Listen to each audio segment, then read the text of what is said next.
जय हनुमान, वंदे भारत। मैं हूँ साध्वी श्वेता रेड्डी, फाउंडर प्रेसिडेंट हनुमान सेवा trust, founder chairman Hanuman news new Delhi. मैं आज एक बहुत बहुत बहुत खास बात के बारे में अभी ये वीडियो करना शुरू किया। बहुत बहुत बहुत मुख्य विषय पर बात करने के लिए सोच के, जो अभी तेलंगाना में हो रहे, जो भाग्यनगर हाउसिंग सोसाइटी यूनियन जो कर रहे, युद्ध लड़ रहे, इसके बारे में मैं बात करना चाहती हूँ, क्योंकि ये बहुत बहुत बहुत आवश्यक है इसके बारे में बात करना, इसके बारे में आवाज़ उठाना, इसके बारे में सब देश को बोलना बहुत आवश्यक है। इसीलिए जो मेरा मन में है और जो मेरा अंदर चल रहे घर्षण, इसको मैं बाहर इस वीडियो के द्वारा, मेरी आवाज़ के द्वारा बाहर बोलना चाहती हूँ और बाहर छोड़ना चाहती हूँ। मैं बहुत दिन के पहले भी बोल दिया इसके बारे में। भाग्यनगर हाउसिंग सोसाइटी, गोपनपल्ली, तेलंगाना, जो रिटायर्ड एम्प्लॉयज़ है गवर्नमेंट का, तेलंगाना स्टेट गवर्नमेंट का, उनका लैंड सर्वे नंबर 3637 अभी कब्जा हो चुका है। कब्जा किया सीएम रेवंत रेड्डी का लोग। अभी उन लोगों बहुत बहुत मीटिंग्स कर रहे हैं, बहुत एजिटेशंस कर रहे हैं, बहुत प्रोटेस्ट कर रहे हैं। मेरे ख्याल से 108 दिन से ऊपर भी वो युद्ध कर रहे हैं, न्याय के लिए लड़ रहे हैं। ये बुढ़े लोग अपना जमीन के लिए और अपना परिवार का फ्यूचर, अपना परिवार का भविष्य दिमाग में रख के इतना लड़ रहे इसी एज में।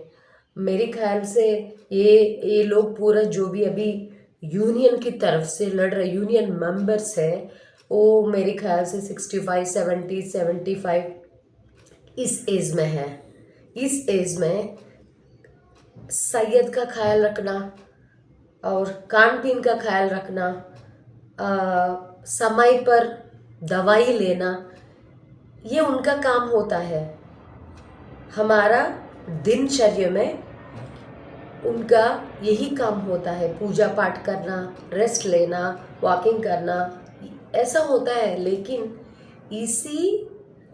इस उम्र में इतना बड़ा टेंशन लेके, इतना बड़ा फैसला लेके, कुरुक्षेत्र युद्ध जैसा उन लोगों का जमीन के लिए लड़ रहे, वो भी जब यूनाइटेड आंध्रा रहते थे तब वाईएस राजशेखर रेड्डी जी ने इन लोगों के लिए, गवर्नमेंट एम्प्लॉयज़ के लिए सर्वे नंबर 3637 अलॉट किया है।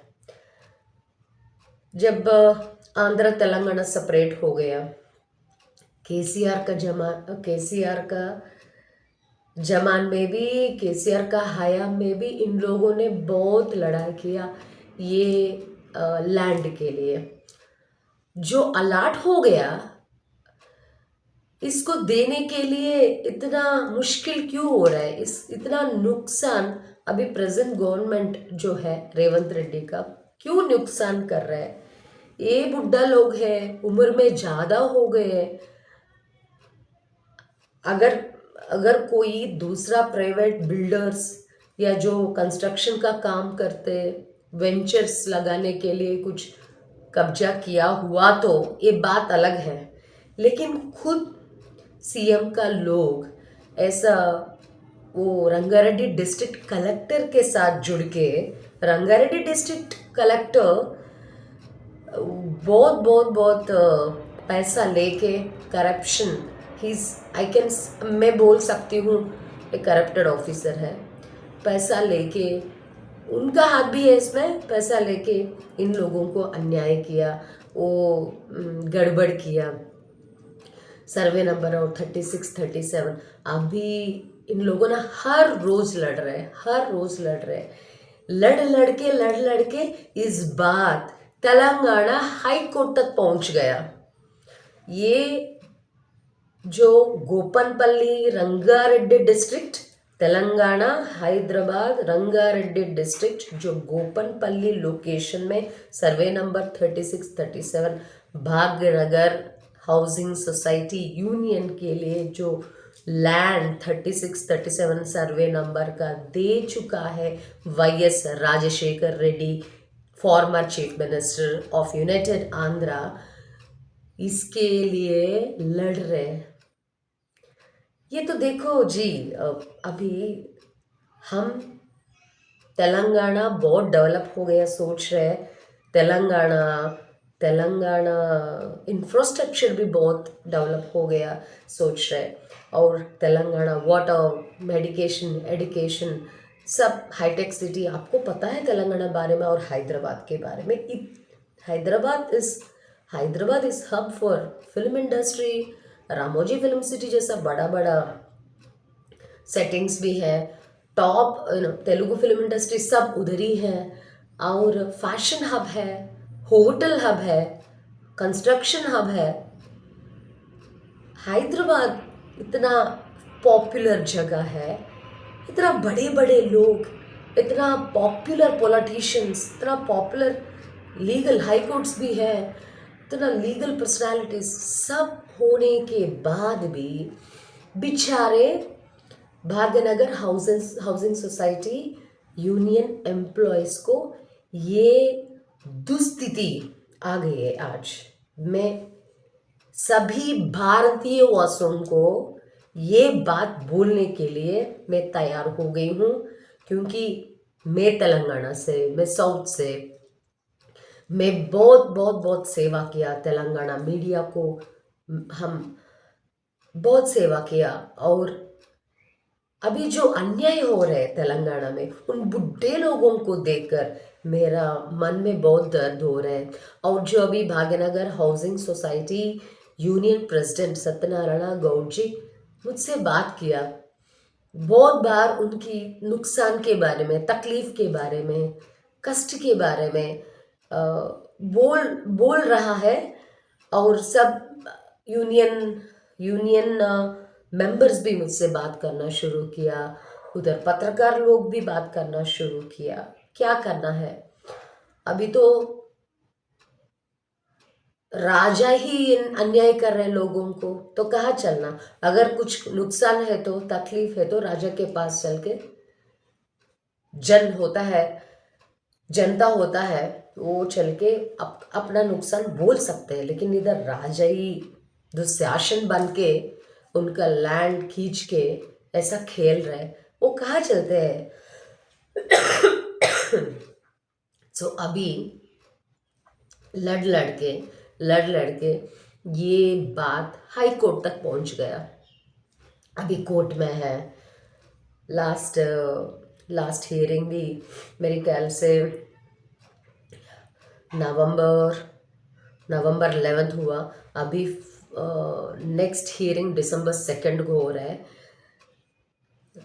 Telangana government versus Bhagyanagar housing society union. अभी हाईकोर्ट, तेलंगाना हाईकोर्ट बेंच में ये मामला है। मैं सभी लोगों, सभी भारतीय वसु को, देखो आज तेलंगाना में हो गया, कल यूपी में हो सकते, परसों बिहार में हो सकते। और देखो जमीन, आपको पता है जमीन हमारा सोना जैसा, जहाँ जहाँ जमीन होता है वहाँ राक्षस लोग का नजर होता है।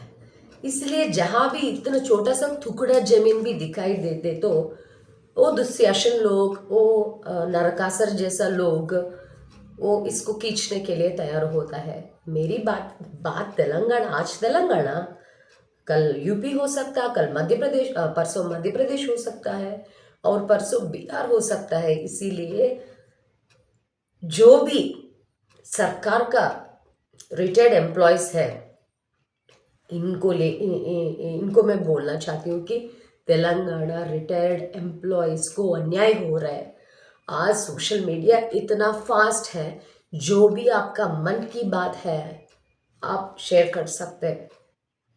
और मैं प्रधानमंत्री नरेंद्र मोदी जी को भी विनती करना चाहती हूँ, और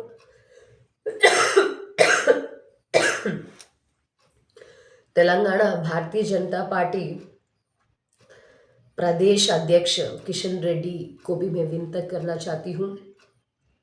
और अभी जज साहब है वेणुगोपाल जी इस बेंच को देख रहे हैं, इस इश्यू को देख रहे हैं, इनको भी मैं हाथ जोड़ के विनती करना चाहती हूँ कि क्षमा कर दीजिए। दिल्ली में बहुत बहुत टेम्परेचर लो है, इसलिए खास बुखार हो रहे सब लोगों को, मुझे भी हो गई, लेकिन बुढ़े लोगों को ख्याल में रख के मैं आवाज़ उठाने के लिए तैयार हूँ। So my sincere request to the honourable जज of high court Telangana Venugopal ji, in whose bench the present Bhagnagar Housing Society versus Telangana government case is there. I wanted to tell the only one thing, Ji.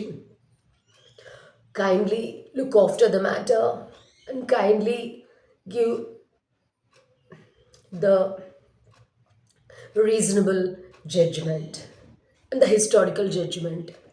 जय हनुमान, वंदे भारत।